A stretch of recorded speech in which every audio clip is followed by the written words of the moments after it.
Hello friends, അപ്പോൾ നമ്മൾ 2:2 ടൈലാണ് കേട്ടോ അടുക്കളയിൽ വിരിക്കുന്നത്. ഇത് കണ്ടില്ലേ, ഇതിൻ്റെ അടിയിൽ തീർത്ത് ഒരു കളർ അടിയിൽ വരുന്നുണ്ട്, വെള്ള കളർ. ഈ ടൈൽ നമ്മളിങ്ങനെ വിരിക്കാൻ പാടില്ല. ഇത് നല്ലോണം ഒരു ചേരി എടുത്തിട്ട് ഉരച്ച് കളയുക. ഒരിക്കലും നമ്മൾ എന്ത് ചെയ്യരുത്, സോപ്പോ അല്ലെങ്കിൽ ഷാമ്പോ അങ്ങനത്തെ സാധനം ഇട്ട് കഴുകേണ്ട ആവശ്യമില്ല. അതൊക്കെ ഒരു കെമിക്കൽ സാധനം നമ്മളിതിൻ്റെ അടിയിലേക്ക് ആക്കണ്ട. നമ്മൾ വെറും ചേരി ഉപയോഗിച്ച് നല്ലോണം ഉരച്ച് നല്ലോണം കളഞ്ഞാൽ. അതുപോലെ ഇത് വെള്ളം കുടിക്കുന്ന ടൈലാണ്. അപ്പോൾ എന്ത് ചെയ്യുക, നല്ലോണം പുതിർത്തതിന് ശേഷം മാത്രമേ വെക്കാവൂ. ഇല്ലേ കുറേ കാലം കഴിഞ്ഞാൽ അത് ഇളകിപ്പോരും. നല്ലോണം നനവ് കിട്ടിയതിന് ശേഷം മാത്രമേ ആരും വെക്കാൻ നിൽക്കാവൂ. ഇത് കണ്ടില്ലേ, ഇങ്ങനെ നല്ലോണം വെള്ളമൊഴിച്ച് മൊത്തം ക്ലീൻ ആക്കണം. അതുപോലെ ഇത് ഈ അടുക്കളയിൽ ഞാൻ മൊത്തം എന്ത് ചെയ്യുന്നത്, പൈപ്പിട്ട് കഴുകി ചളിയൊക്കെ പോക്കി നല്ല രീതിയിൽ നനച്ചതിന് ശേഷം ഗ്രൗട്ട് മൊത്തം ഒഴിച്ചതിന് ശേഷം ചൂലെടുത്തിട്ട് നന്നായിട്ട് അടിച്ച് പിടിപ്പിക്കും. അങ്ങനെ പിടിപ്പിച്ചില്ലെങ്കിൽ എല്ലായിടത്തും അടിയിൽ ഗ്രൗട്ട് പിടിക്കില്ല. ഫസ്റ്റ് നമ്മൾ ചെയ്യേണ്ട കാര്യത്തിൽ മെയിനായിട്ടുള്ള കാര്യമാണ് ഈ ഗ്രൗട്ട് ഇങ്ങനെ പിടിപ്പിക്കേണ്ട കാര്യം. അതുപോലെ അതിന് ശേഷം നമ്മൾ എന്ത് ചെയ്യണം, പരുക്കെ മൊത്തം പാറ്റണം കേട്ടോ അടിയിൽ. അല്ലെങ്കിൽ പിന്നെ ആക്കിയാൽ അത് ചവിട്ടി ഉറച്ചു പോകും. ആ പച്ചയെ തന്നെ എന്ത് ചെയ്യുക, മൊത്തം നമ്മൾ എവിടെയൊക്കെ ഗ്രൗട്ട് വെച്ചിട്ടോ അവിടെയൊക്കെ നമ്മൾ എന്ത് ചെയ്യുക, കുമ്മായം പാറ്റുക. നല്ലോണം പാറ്റിയിട്ട് വേണം പണിയെടുക്കാൻ. നമ്മൾ അത്യാവശ്യം സെറ്റായി മാലുവരി തുടങ്ങുമ്പോൾക്ക് വീട്ടുകാരുണ്ടില്ല നിങ്ങൾ, നല്ല ജ്യൂസല്ല ഷെയ്ക്കാണ് കേട്ടോ ഇത്. നല്ല ബൂസ്റ്റൊക്കെ മേലെ ഇട്ടിട്ട് നല്ല ഷെയ്ക്ക് കൊണ്ട് തന്നിട്ടുണ്ട്. അപ്പം വീട്ടുകാർക്ക് ഒരു വലിയ താങ്ക്സ് കേട്ടോ.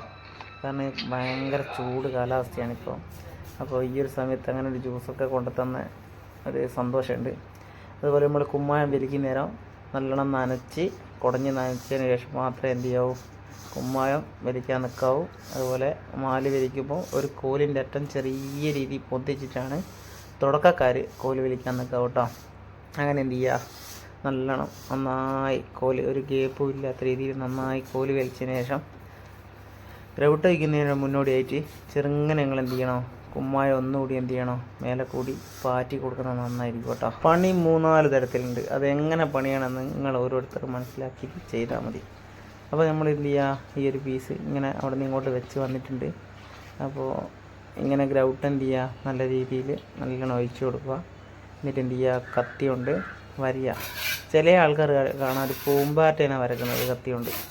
ഒരിക്കലും അങ്ങനെ വരിയാൻ നിൽക്കാറ് കേട്ടോ. ഇങ്ങനെ മാത്രമേ വരിയാൻ നിൽക്കാവൂ. അങ്ങനെ വരഞ്ഞു കഴിഞ്ഞാലുള്ള പ്രശ്നം എന്ന് വെച്ചാൽ ടൈൽസ് പിന്നെ ഇളകി പോരും. നിങ്ങൾ ടൈല് പൊളിക്കുന്ന ടൈലും പൊന്തിപ്പോഴുന്ന ടൈലിൻ്റെ എല്ലാം അടിയിൽ വരഞ്ഞ് നിങ്ങൾ നോക്കിയേ പരമാവധി. അപ്പോൾ എന്നിട്ട് എന്ത് ചെയ്യുക, മേലെ ഇങ്ങനെ രണ്ടാമത് ഗ്രൗട്ട് നിർബന്ധമാണ് വെച്ച് കൊടുക്കുക. പിന്നെ നല്ലോണം പോർത്തിട്ട് നമ്മൾ അടി കഴുകിയ ടൈല് എന്ത് ചെയ്യുക, എടുത്തിങ്ങനെ വെച്ച് കൊടുക്കുക. എന്നാൽ എന്ത് ചെയ്യല, ഇതിൻ്റെ ഉറപ്പ് എന്ന് പറഞ്ഞാൽ പാറക്കല്ലിൻ്റെ ഉറപ്പായിരിക്കും കേട്ടോ. നമ്മളിങ്ങനെ ടൈല് വെച്ച് കഴിഞ്ഞാൽ ഭയങ്കര ഉറപ്പായിരിക്കും. എത്ര കാലം കഴിഞ്ഞാലും അതിൻ്റെ പവർ പോകില്ല. അതുപോലെ നമ്മളിങ്ങനെ മുട്ടുന്ന സമയത്ത് നല്ലോണം കൊണ്ട് നിൽക്കുന്ന ഭാഗത്തെ മുട്ടാൻ നിൽക്കാം കേട്ടോ. അങ്ങനെ നല്ലോണം മുട്ടി താത്തി ഇടണം കേട്ടോ. അങ്ങനെ പക്ക ഷീറ്റിങ്ങായിട്ട് മാത്രമേ ഈ ടൈൽസ് വെക്കാൻ നിൽക്കാവൂ. കാരണം ഇത് വെച്ചാൽ ഏറ്റവും ഒരു ഉറപ്പ് കുറഞ്ഞ ടൈലാണ്. മേലെ മാത്രമേ ഇനി കോട്ടിങ് ഉണ്ടാവും. അതുമല്ല അടി തയോളം മണ്ണാണ് ഇതിൻ്റെ, ഈ ടൈൽസിൻ്റെ. അപ്പോൾ ഇത് ഏകദേശം വർക്ക് കഴിഞ്ഞിട്ടുള്ള, ഇപ്പോൾ ഈ ടൈൽസ് മൊത്തം വിരിച്ചിട്ടുള്ളൊരു വീഡിയോ ഞാൻ ഇതിൻ്റെ കൂടി കാണിക്കുന്നുണ്ട്. കാരണം വെച്ചാൽ നമുക്ക് വർക്കിൻ്റെ ടൈമിൽ അധികം വീഡിയോ എടുക്കാനാവില്ല. ഒരു 5 മിനിറ്റൊക്കെയാണ് വീഡിയോ ആകെ എടുക്കാനാവണ്ട. ഇത് ഞങ്ങളിപ്പം മൊത്തം വിരിച്ച് കഴിഞ്ഞിട്ടുള്ളതാണ് കേട്ടോ.